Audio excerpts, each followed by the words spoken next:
പുന്നൂർക്കുളം ചമ്മന്നൂർ മാഞ്ചിറക്കൽ ശ്രീ ഭഗവതി ക്ഷേത്രത്തിലെ വേലമഹോത്സവത്തിന്റെ ഭാഗമായി നടക്കുന്ന പ്രസാദ ഊട്ടിനായി ഇല്ലം നിറയും സമർപ്പണവും നടന്നു.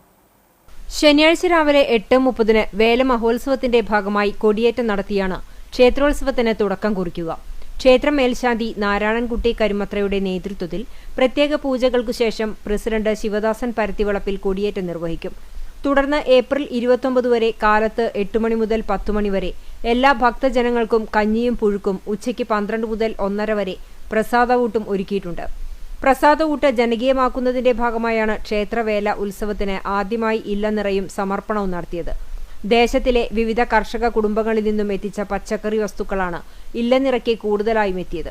ക്ഷേത്രം ശാന്തി ശശിധരൻ ഭട്ടതിരിപ്പാട് പൂജകൾക്ക് കാർമ്മികത്വം വഹിക്കും. ഭാരവാഹികളായ secretary Suresh Babu Palakkal, president Shivadasan Parathivalappil, vice president Pushpakaran Parakkat, Sunil Parakkat, Vijayan Parathivalappil എന്നിവരും മറ്റു ക്ഷേത്രം ഭാരവാഹികളും പരിപാടികൾക്ക് നേതൃത്വം നൽകി.